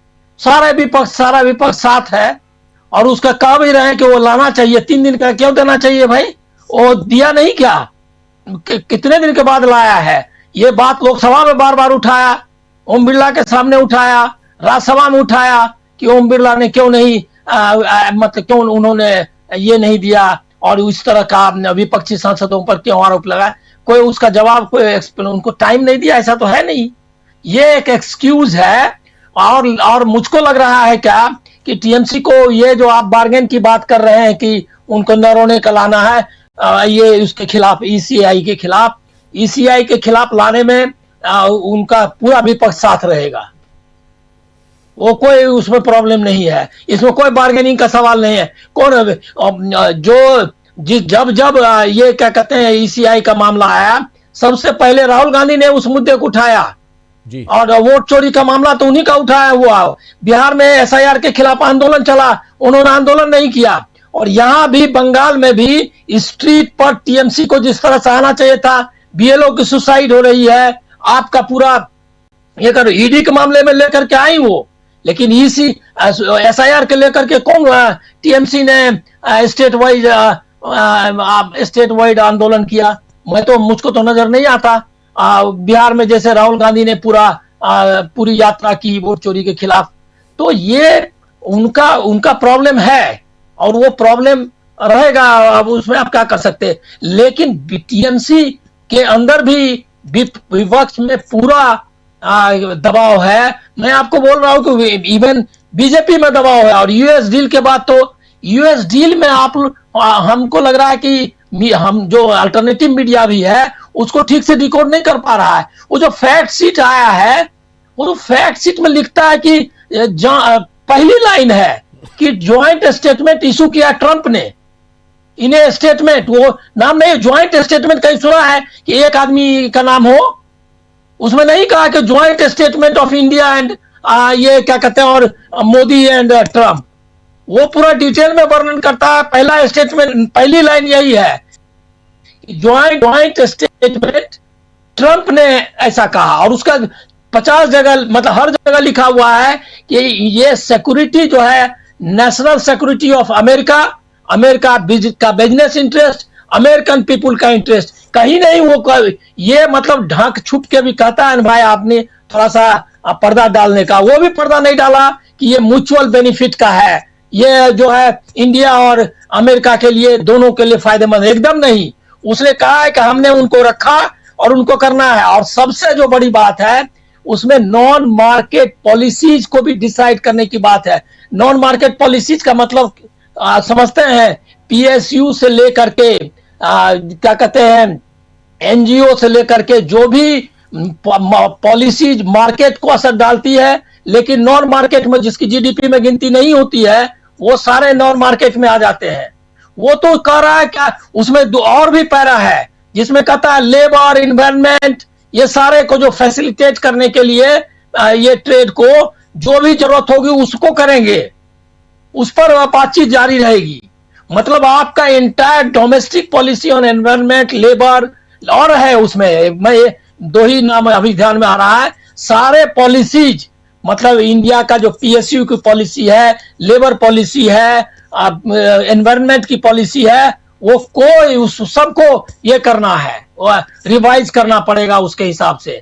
वो तो साफ साफ, वो तो पूरा ये ईस्ट इंडिया कंपनी का आप देखिए क्या कहते हैं जो जिस तरह से किया और इसका, दोनों में आपको कोई लैंग्वेज का फर्क नहीं मिलेगा। अभी तो मुझको लग रहा है कि ये किताब जो है नरोने की किताब तो बांटना चाहिए और लोगों को पढ़ना चाहिए, लेकिन पढ़ना चाहिए दादा भाई नौरोजी की किताब, गांधी जी की किताब कि ड्रेन ऑफ वेल्थ कैसे और क्या कहते हैं कॉलोनियलिज्म से कैसे फाइट किया जाए। आप एक अमेरिकन कॉलोनी, वो बोल ही रहा है, उसका आप देखने रहे, वो वेनेजुएला के प्रेसिडेंट को उठा के ले आया अपने यहाँ ट्रायल कर रहा है। उसके बाद वो कनाडा को कह रहा है कि हमारा कंट्री है, और ग्रीनलैंड को कह रहा है हमारा स्टेट है, मैक्सिको को कह ही चुका है। वो पूरा वो कॉलोनियलिज्म की पूरी घोषणा कर रहा है। और इंडिया को भी उसने बोला और बोल रहा है क्या कि इसने क्या कहते हैं इन्होंने इसके लिए माना है, और ट्रेड डील तो है भी नहीं। वो बोल रहा है कि जो बीटीए होगा। अनिल जी उन्होंने तो ये भी कहा कि मैं चाहूं तो नरेंद्र मोदी के पॉलिटिकल करियर को बर्बाद कर दूंगा। ये असली है। आपको पता होगा कि पलासी के युद्ध के पहले मीर जाफर और उसमें जो डील हुआ था, यही डील हुआ था, उसी टाइप का। हम लोगों को जो राष्ट्रीय आंदोलन है और भारतीय उपनिवेशवाद का इतिहास है उसको भी याद करना चाहिए। कोई जरूरत नहीं है क्या कि जो डिबेट्स हैं वो यही जो अमेरिकी और हिंदुस्तानी जो बिकी हुई गोदी मीडिया के अखबारों के तरीके पे हो। एकदम आप पूरा वो जो फैक्ट शीट है आज, वो फैक्ट शीट में डॉक्यूमेंट ऑफ ये है, मतलब जिसको आप कहेंगे क्या, सरेंडर नहीं, मतलब आपने अपनी सोवरेंटी को खत्म कर दिया है। उस सोवरेंटी को सीज करने का डॉक्यूमेंट है, और वो डॉक्यूमेंट पता नहीं, हमको आश्चर्य है यहाँ के इंटेलेक्चुअल और क्या कहते हैं जो इतने विद्वान लोग हिंदुस्तान में हैं, उनको कोई ये नहीं बोल रहा है सोवरेंटी खत्म। वो बोल रहा है लेबर के बारे में बात करेंगे, ये तो WTO की भी हिम्मत नहीं थी। और कैसा था देखिए मुल्क, कल तक 2014 के पहले, मैं कांग्रेस का कोई समर्थक नहीं रहा हूं, लेकिन कमलनाथ का 2008 का स्टेटमेंट्स देखिए, वो बकायदा बात करता था दोहा राउंड के टॉक्स में, और बाहर आकर के बताता था कि यूएस से जो डील हो, यूनाइटेड स्टेट्स, भारत नहीं दुनिया के तमाम गरीब मुल्कों का, गरीबों को भूखों मारना चाहती है। दीज आर द वर्ड्स, ये बोला, वो स्टेटमेंट है। उसके बाद कहा था कि नहीं, किसी भी हालत पे नहीं होगा, और 133 कंट्रीज इंडिया के साथ था, और उसमें G20 भी साथ था, और साथ में क्या कहते हैं ACP कंट्रीज भी साथ थे। पूरा वर्ल्ड का नेतृत्व कर रहा था उस समय, जबकि कमलनाथ एक राइट विंग पॉलिटिशियन है, कॉर्पोरेट के आदमी है, मैं खुद ही उनका विरोधी हूं, लेकिन वो भी चूंकि इंडिया रिप्रेजेंट कर रहा था, और यही वजह है कि जब 2008 में पूरा वर्ल्ड ध्वस्त हो गया, मेल्टडाउन जो मंदी आई थी, भारत बचा रहा, इसीलिए कि हमने अपने जो क्या कहते हैं इंडस्ट्री, अपना जो एग्रीकल्चर है और अपनी जो इंडस्ट्रीज है उसको प्रोटेक्टेड रखा, वर्ल्ड मार्केट के सरेंडर नहीं किया। ये तो WTO का बाप बन गया। फैक्ट शीट आप देखिए, WTO को भी इतने स्ट्रिंजेंट जो है वो करने की हिम्मत, उनको भी कहना होता था कि म्यूचुअल बेनिफिट, म्यूचुअल, वो कहता कुछ नहीं, नथिंग डूइंग, अमेरिकन पीपुल के इंटरेस्ट में ट्रंप ये ऐसा कर रहे हैं, और अगर यही नहीं माना तो रशियन ऑयल अगर खरीदना नहीं किया तो 25% लगाए। एग्जीक्यूटिव अमेरिका के, यूएस के एग्जीक्यूटिव ऑर्डर्स के लिए पर आपको डिपेंड करना पड़ेगा एक एक चीज के लिए, और वो सब वो तो ज्वाइंट स्टेटमेंट में एग्जीक्यूटिव ऑर्डर्स को, कभी किसी ज्वाइंट स्टेटमेंट में आपने देखा है कि एग्जीक्यूटिव ऑर्डर्स को इस तरह रेफर किया हो? मुझको तो याद है न्यूक्लियर डील का भी, न्यूक्लियर डील में भी जब डील हुआ तब जाकर के कांग्रेस ने उसके हिसाब से जो एक्ट बनाया, न्यूक्लियर जो क्या कहते हैं सप्लाई का, वो जो एक्ट बना, वो जब डील हमारा हो गया न्यूक्लियर एग्रीमेंट, उसके आधार पर वहां चेंज हुआ यूएस कांग्रेस का एक्ट, और तब वो फैसिलिटेट किया कि भाई आपका ये अब आपको सप्लाई होगा। ये तो पहली बार हो रहा है कि एग्जीक्यूटिव ऑर्डर पहले और बाद में, मतलब वो हमारे लिए ऑर्डर निकाल रहा है, और ज्वाइंट, अच्छा कोई कंट्री ऐसा कोई तो ज्वाइंट स्टेटमेंट दे रहा है एक आदमी, वो भी वहां से स्टार्ट होगा, और फैक्ट शीट वो दे रहा है, यहाँ का आपका क्या कहते हैं मंत्री बोल रहा है कि भैया ये जो है जयशंकर से पूछो, और जयशंकर कह रहा है कि पीयूष गोयल से पूछो, और फैक्ट शीट वो जारी करके बता रहा है कि पल्सेस भी, उसमें तो कई चीज मैं देख रहा हूं कि जो इसमें नहीं था, वो क्या कहते हैं यहाँ जो ज्वाइंट स्टेटमेंट में, वो सब इंक्लूडेड है, और अब तो उसमें डिजिटल सर्विसेज और इंटेलेक्चुअल प्रॉपर्टी ये सब भी है, वो सब भी लिखा हुआ है। अब इसका मतलब क्या हुआ कि जो आउटसोर्सिंग जो हमारा अभी IT सेक्टर है, उसमें भी कह रहा है क्या कि आपको कोई टैक्स नहीं लगा ले सकते, मतलब आपको फ्री में जो है, हमको जैसे मन होगा जिस टर्म में आपका ये कर देंगे। पूरा इंडिया को पता नहीं किस वजह से अब वो एपिस्टीन है, उसकी वजह या अडानी का केस है, मैं नहीं जानता, लेकिन कोई भी अगर देश का जरा भी ये सेंसिबल आदमी होगा तो वो प्रधानमंत्री पद से पहले ही छोड़ देता, और जो उसको झेलना पड़ेगा, मान लिया एपिस्टीन की वजह से इस्तीफा या होता है अनिल जी, इस्तीफे तो हाँ, नहीं होते, तो ये तो दिक्कत है। नहीं, मैं कहता हूं कि कम से कम लोगों को बोलना चाहिए कि भैया एपिस्टीन वगैरह भी नहीं हम उठाएंगे, अदानी भी छोड़ दो, जो अपना डील मतलब जैसे भी हो, कम से कम जान छोड़ो, देश को तो मत ये करो, थोड़ी बहुत सजा पालो जहां पाना है, लेकिन वो सब तो अब हमको लग रहा है अडानी का डेलीगेशन जाना चाहिए लोगों को कि भैया आप चले जाइए जेल, लेकिन कम से कम जान तो हिंदुस्तान के लोगों का बख्श दीजिए। इस तरह से क्यों पूरा का पूरा कंट्री आपको बचाने के लिए जो है तैयार हो जाए, मर जाए, ये नहीं होना चाहिए। मेरे पास बहुत सीरियस है उसको इस तरह। आपकी चिंता जायज है बिल्कुल। जो कह रहे हैं अनिल जी बहुत इंपॉर्टेंट बातें कह रहे हैं, और बहुत इसलिए इंपॉर्टेंट है क्योंकि ये अमेरिका के चक्कर में देश किस दिशा में जा चुका है ऑलरेडी, ये इसकी कल्पना आप आज नहीं कर सकते। आने वाला वक्त बताएगा कि किस ढंग से देश बिक चुका है। देश के एक तरफ आज अखिलेश यादव का कह रहे थे, अभी पंकज जी बहुत सही कह रहे थे, अखिलेश यादव का जो भाषण है संसद में बहुत इंपॉर्टेंट भाषण है। उसका छोटा सा अंश आपको सुनाया भी था शुरुआत में, बहुत महत्वपूर्ण है। और उन्होंने राम मंदिर वाले में भी उन्होंने बढ़िया कायदे से धुलाई कर दी, कायदे से धुलाई की। गोली चलाने वाला अभी मंदिर बना रहा है और हमको कहते हो, बहुत सही। तो इसलिए अखिलेश यादव ने बहुत शानदार ढंग से भाषण दिया है और इस बात को बताने की कोशिश की है यहाँ पे कि हमारा देश कैसे गुलाम हो रहा है और गुलामी की तरफ आखिर लेकर कौन गया। नरेंद्र मोदी लेके गए क्योंकि सत्ता उनके हाथ में है और उधर बैठा हुआ अमेरिका का राष्ट्रपति वो कहता है कि मैं जब चाहूं तब भारत के प्रधानमंत्री नरेंद्र मोदी का पॉलिटिकल करियर बर्बाद कर दूंगा। अगर इतनी हिम्मत, और हमारे यहाँ पर अमेरिका के साथ डील हुई नहीं हुई, ऑपरेशन सिंदूर हमने बंद किया नहीं किया, निलंबित किया, सस्पेंड किया, क्या किया, ये सब कुछ वो बताएंगे, अमेरिका बताए आखिर चल क्या रहा है। और लेकिन इन सब के बीच जब संसद, जहां से सब कुछ तय होता है, देश को कैसे चलना है, ये इसी संसद से इसको तय किया जाता है, देश के कानून बनाए जाते हैं। लेकिन यहां जो चल रहा है वो भी दुर्भाग्यपूर्ण है। अमलेंदु जी बहुत देर से इंतजार कर रहे हैं, जरा आपसे समझना चाहता हूं। बहुत गंभीर चर्चा हो रही है, गंभीर मुद्दे पे चर्चा हो रही है। देखिए 3-4 बहुत महत्वपूर्ण बातें जो आने वाले समय में, हमारे तमाम साथी आप लोग भी ध्यान से सुनिए, आने वाले समय में कुछ शब्द आप लोगों को रटना पड़ेगा, जिसमें एक ये नरवणे साहब की किताब भी आप रट लीजिए। इस किताब की चर्चा और होगी। एप्स्टीन फाइल्स, इसकी चर्चा भी खूब होगी। अदानी साहब का केस आगे बढ़ रहा है, इसकी चर्चा भी होगी। और कितने दिनों तक आप बचाएंगे और कैसे डोनाल्ड ट्रंप, क्योंकि वो आदमी पता नहीं क्या है, आज आपका है, आज आपके पक्ष में बयान देता है, कल आपको गाली देने लगता है, कुछ और कहने लगता है। तो इसलिए आप डोनाल्ड ट्रंप को जितना अपन सरेंडर होंगे उतना ज्यादा देश बर्बाद होगा, और ये तय मानिए। लेकिन अमलेंदु जी, आपकी बात ओम बिरला से शुरुआत कीजिए। देखिए राजीव जी, एक तो ओम बिरला साहब जो है उन्होंने ये स्वीकार कर लिया कि वो नोटिस मिल गया है, तो इसलिए वो आज नहीं बैठे सुबह से ही। और पहले नायडू साहब बैठे 2 बार और तीसरी बार जो थे फिर वो तेनाटी साहब जो थे वो बैठे। ये अच्छा कदम है बिरला साहब का। बिरला साहब पहले ही मान जाते तो अच्छी बात होती, ये नौबत नहीं आती। उनसे पहले कहा जा रहा था कि आप सदन को परंपराओं के अनुसार और नियम के अनुसार चलाइए, किसी व्यक्ति विशेष के आप प्रहरी बनकर सदन को मत चलाइए। और आप जिस कुर्सी पर बैठे हैं वो कुर्सी नरेंद्र मोदी से बहुत बड़ी है, तो आप नरेंद्र मोदी के यसमैन बनकर आप काम मत कीजिए, ये उनसे साफ तौर पर कहा जा रहा था, जिसको उन्होंने नहीं माना।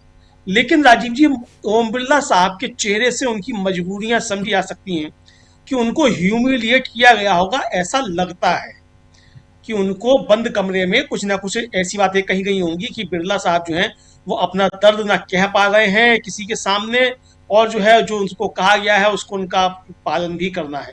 तो ये बिरला साहब की मजबूरियां समझी जा सकती हैं। तो मुझे लगता है कि ये ठीक है। लेकिन बिरला साहब तो एक कहा जाए मोहरा हैं और निशाना नरेंद्र मोदी ही है, ये साफ तौर पर समझ में आ रहा है। क्योंकि संसद अगर नहीं चल रही है तो संसद इसलिए नहीं चल रही है कि नरेंद्र मोदी संसद में आना नहीं चाहते हैं और नरेंद्र मोदी संसद में विपक्ष के सवालों के जवाब देना नहीं चाहते हैं, संसद में चर्चा नहीं चाहते हैं नरेंद्र मोदी। तो इसलिए ओम बिरला साहब जो हैं वो इस समय निशाने पर हैं।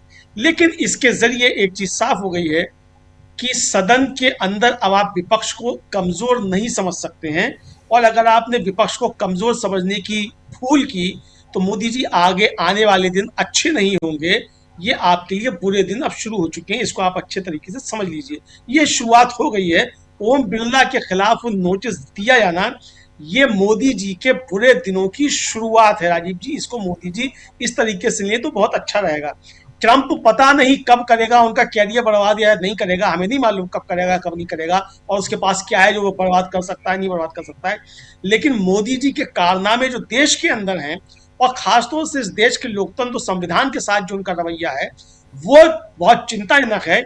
और अगर यही रवैया जारी रहा तो मोदी जी के लिए मुश्किलें और भारतीय जनता पार्टी के लिए मुश्किलें बढ़ सकती हैं। राजीव जी, ये समय भारतीय जनता पार्टी के लिए भी अंदरूनी तौर पे बहुत चिंता का विषय होना चाहिए कि एक व्यक्ति विशेष को बचाने के लिए पूरी पार्टी जो है वो दांव पर लग गई है, और अगर नरेंद्र मोदी डूबेंगे तो पूरी पार्टी को लेकर डूबेंगे। तो इसलिए भाजपा के जो एक तरह से कहा जाए जो मैनेजमेंट के लोग हैं, जो क्राइसिस मैनेजमेंट करते हैं, उनको अब नरेंद्र मोदी को स्टेप डाउन करने के लिए आगे बढ़ना चाहिए, क्योंकि नरेंद्र मोदी अब बीजेपी के ऊपर बोझ बनते चले जा रहे हैं, ऐसा मालूम पड़ता है।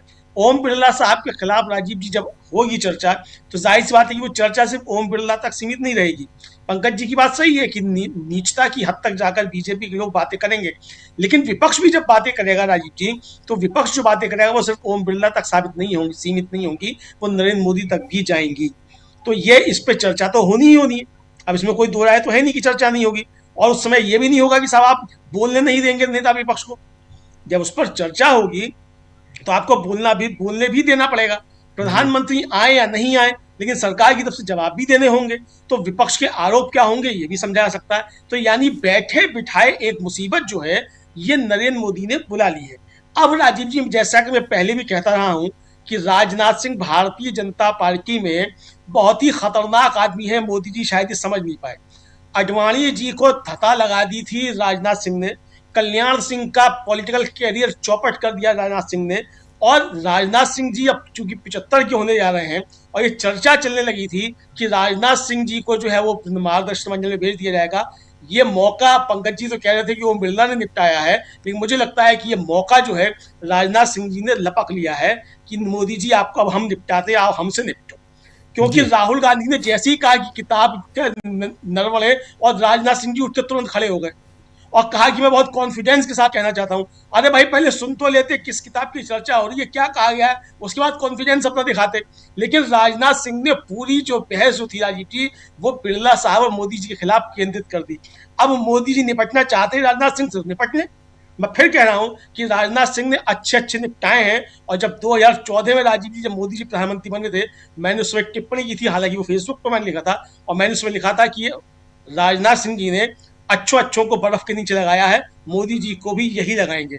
तो अब मुझे लगता है कि राजनाथ सिंह जी का समय जो है वो काफी उज्जवल है, क्योंकि मोदी जी जब उतारे जाएंगे तो भविष्य किसका उज्जवल होगा ये समझा जा सकता है। तो बहरहाल राजीव जी उनकी अपनी अंदरूनी चीजें हैं, लेकिन मोदी जी चाहेंगे। राजीव देखिए, क्यों जरूरी है कि परिवार वाले लोग जो है वो सत्ता संभाले, इसलिए जरूरी है राजीव जी। राहुल गांधी अगर कुछ गड़बड़ करेंगे तो कल को जवाब कौन देगा? प्रियंका गांधी के बच्चों को जवाब देना पड़ेगा कि तुम्हारे मामा ने क्या गड़बड़ की थी। अखिलेश यादव कुछ गड़बड़ करेंगे तो उनके बच्चों को कल जवाबदेही होगी कि तुम्हारे पिता ने ये किया था। ममता बनर्जी अगर कुछ करेंगी तो उनके भतीजे जवाब देंगे, अभिषेक बनर्जी, की तुमने क्या गड़बड़ी की, तुम्हारी बुआ ने क्या गड़बड़ी की थी। लेकिन मोदी जी राजीव जी गड़बड़ करेंगे तो वो तो झोला लेके चल देंगे, उन्हें किसका उनका जवाब देने के लिए कौन आएगा? कोई नहीं आएगा। तो इसलिए बहुत ज्यादा जरूरी है, इसीलिए बहुत ज्यादा जरूरी है। पंकज जी बता रहे हैं आरएसएस देगा जवाब।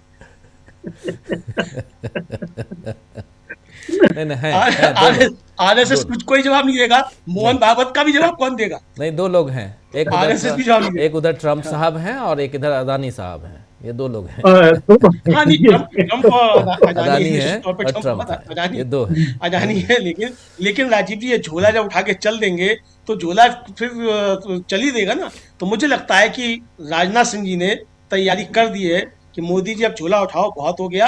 अब बहुत इंपॉर्टेंट, क्योंकि आप अभी बोल रहे हैं और आपसे पहले अनिल सिन्हा जी भी बोल रहे थे कि मेजें थपथपाई नहीं जा रही थी, 30% लोग तो ऐसे ही बैठे थे जो जब नरेंद्र मोदी अपनी बात रख रहे थे। तो आखिर क्या? और हमारे साथी शकील जी, आप तो रोज वहां आंखों देखी, आपसे बेहतर कौन बताएगा।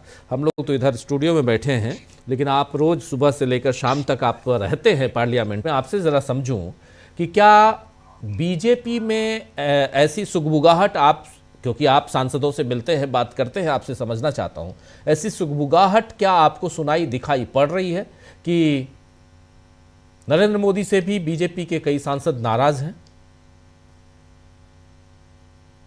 दिन बताया था हमने, जिस दिन राहुल गांधी बोल रहे थे और राहुल गांधी के विरोध में कोई खड़ा नहीं हो रहा था, खाली थोड़ी देर के लिए अमित शाह, राजनाथ खड़े हुए।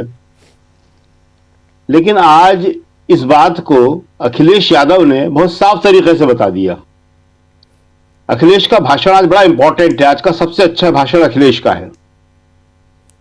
उन्होंने कहा कि किस तरह से दिल्ली और लखनऊ के बीच में जो संघर्ष चल रहा है, डबल इंजन टकराने की बात आज उन्होंने फिर से कर दी। उन्होंने कहा नमस्कार तक नहीं करते हैं। अरे लखनऊ से गए हो, आदा भी कर लेते। तो अखिलेश ने बता दिया कि किस तरह से लखनऊ और दिल्ली के बीच में सत्ता संघर्ष चल रहा है। उन्होंने बहुत साफ साफ तौर पे कहा कि ये जो है गंगा जो है उल्टी बहने वाली है। जो हम लोग बात करते हैं कि हवा खराब हो गई, पानी खराब हो गई, मगर वो हवा खराब पानी खराब तो जनता के लिए है, मेरे लिए, सबके लिए, बस सरकार की भी हवा खराब हो गई है। तो आज अखिलेश ने इन सब बातों को बहुत अच्छी तरह कहा। और कल जो है आरएसएस चीफ मोहन भागवत ने 75 साल का फिर से जिक्र किया। उन्होंने कहा कि मैंने लिख दिया है संघ को कि मैं 75 का हो गया हूं, फिर से याद दिलाया उन्होंने। तो ये सारी बातें चारों तरफ से हो रही हैं, सब जगह इनकी चर्चा है, क्योंकि मोदी जी जो है जिस तरह से उन्होंने सरेंडर किया है ट्रंप के सामने। आज राहुल ने उस फोटो को मकर द्वार के सामने जो लगा हुआ था नरेंद्र सरेंडर का, उसकी तरफ इशारा किया जो प्रेस से बात कर रहे थे कि इसमें ही सच्चाई छुपी है सारी, इसे देखिए आप। और यही सच है। जिस तरह से भारत के बाजार पे चीन तो पहले ही कब्जा कर चुका था, अमेरिका का कब्जा करवाया जा रहा है, तो सबको चिंता है। ये तो आज अखिलेश ने बोला कि चीन और अमेरिका को पूरा बाजार बेच दिया। चीन हमारी जमीन पर भी और बाजार पर भी, सब जगह है। तो ये सारी चिंताएं तो सबको हैं और ये सारे के सारे सवाल हो रहे हैं। अखिलेश का भाषण जो हम जिक्र कर रहे हैं बड़ा इंपॉर्टेंट था। उन्होंने आज जो है कहा कि बुलडोजर सरकार है। उन्होंने अहिल्या की मूर्ति, मणिकर्णिका घाट, इन सब का जिक्र किया। उन्होंने कहा बुलडोजर सरकार जो है लोकतंत्र को ही बुलडोजर से कुचल देगी। तो ये सारी चीजें जो हैं मोदी जी इन चारों तरफ से घिरे हुए हैं। दूसरा जो आप ये बाइट बता रहे थे इसकी अभिषेक की, ये उनकी सुबह की बाइट है। ये जी सुबह बोले थे ये कि 3 दिन का समय दिया जाए, अभी नहीं बोले हैं। उसके बाद तो ये लोकसभा में बोले, लोकसभा में भी इनका भाषण हुआ है आज अभिषेक का, लोकसभा में भी ये बोले। तो जहां तक मुख्य चुनाव आयुक्त के खिलाफ महाभियोग लाने का सवाल है, तो कांग्रेस ने तो कभी इसके ऊपर सवाल ही नहीं उठाया। कोई इसके ऊपर कोई इश्यू ही नहीं है। कांग्रेस इसके लिए हमेशा तैयार है। और लोकसभा अध्यक्ष के लिए 3 दिन के समय की बात उन्होंने सुबह की थी, तो उनको बताया भी गया था कि उससे पहले महिला सांसद जो है हमारी चिट्ठी लिख चुकी हैं, ये अभिषेक को बताया गया। तो अगर उन्हें बात करना होती तो महिला सांसदों से बात कर सकते थे, लेकिन न प्रधानमंत्री ने करी, न स्पीकर ने करी। तो वो एक राजनीति है। आपको याद होगा तो हमने 2-3 दिन पहले ही बताया था, और ये भी बताया था कि ये सुबह मीटिंग में शामिल होते हैं, वहां कई बार समर्थन देते हैं और कभी नहीं देते हैं। ये जो है जिस तरह समाजवादी पार्टी, डीएमके खुल के समर्थन कर रही है, एकजुटता दिखा रही है, ये ममता उस तरह नहीं दिखा रही। आज आम आदमी पार्टी ने भी कहा कि हम पूरी तरह से लोकसभा अध्यक्ष के रिमूवल के प्रस्ताव के समर्थन में हैं। तो ये सारी चीजें हैं राजनीति की, बहुत सारी चुनाव है बंगाल में, किस तरह से क्या होगा क्या नहीं होगा कहना मुश्किल है। तो सवाल जो मुख्य है वो यही है कि जो नरवणे साहब की किताब पे हमने सुबह लिखा भी था इस बात को कि ये शायद 3 प्रसिद्ध कोट 12 साल में आए हैं, उद्धरण ऐतिहासिक। एक, न कोई घुसा है न कोई है। दूसरा, जो उचित समझे हो वो करो। और हमने कहा था तीसरा ये शायद आने वाला है, न कोई किताब है न कोई किताब छपी है। ये भी आ गया। और अब शायद ये आएगा, ये भी कहा जा सकता है हु इज नरवणे, नरवणे कौन है, कहां है नरवणे, वेयर इज नरवणे।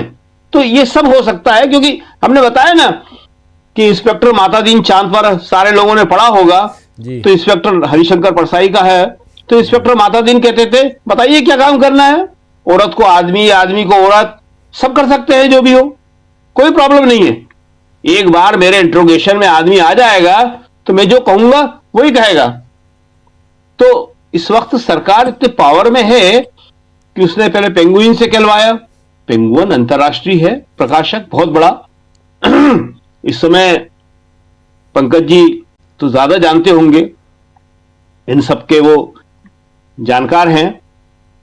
हमारे ख्याल में नंबर 1 पे पेंगुइन चल रहा है इस वक्त। वो बोल देता है। और नरवणे साहब आर्मी चीफ से हमें तो खैर थी उम्मीद, बहुत सारे लोगों को नहीं थी। जब सुबह लिखा तो लोग कह रहे थे आपने कुछ ज्यादा नहीं लिख दिया। हमने कहा देखते हैं। आर्मी चीफ भी बोल गए। कारवा का सही कहा पंकज जी ने, हमें भी उम्मीद है कि वो नहीं करेगा। सही बोला उन्होंने, उनकी जो बात हुई है हमें भी लगता है कि वो डटे रहेंगे। वो हैं वो ऐसे लोग। तो मालूम पड़ता है जैसे राहुल है, तो राहुल के बारे में सब जानते हैं कि राहुल ने जो कह दिया वो कह दिया। आप ये नहीं सोच सकते कि वो बदल जाएंगे। तो होता है ऐसा, लेकिन ये इस तरह से चीजों के बदलने से, न बदलने से, राहुल पे मुकदमा करने से, ऑफिशियल सीक्रेट एक्ट लगाने से क्या राहुल पे फर्क पड़ जाएगा? कोई फर्क नहीं पड़ेगा। राहुल को धक्का देके सड़क पे गिरा दिया गया था जब हाथरस जा रहे थे। राहुल का मकान खाली करवा लिया था। लोकसभा सदस्यता छीन ली गई थी राहुल की। राहुल से लगातार पूछताछ करी ईडी ने, सब कर लिया इन्होंने। तो ये जो है एक्ट लगाए, एफआईआर करे, मूल मुद्दा वही है कि क्या चीन के टैंक भारतीय सीमा में घुस रहे थे या नहीं, उनके साथ चीन की फौज भी थी या नहीं। हमारे आर्मी चीफ ने राजनाथ सिंह, जयशंकर और सुरक्षा सलाहकार से फोन करके पूछा कि सर क्या आदेश है, कि नहीं। 3 घंटे तक नहीं बताया गया, ये इशू है। और 3 घंटे बाद जो कहा गया कि जो उचित समझो वो करो, 3 घंटे पहले कह देते आप। सेना दुविधा में नहीं रहती, सेना को कभी दुविधा में नहीं रखा जाता है, पहले कह देते आप।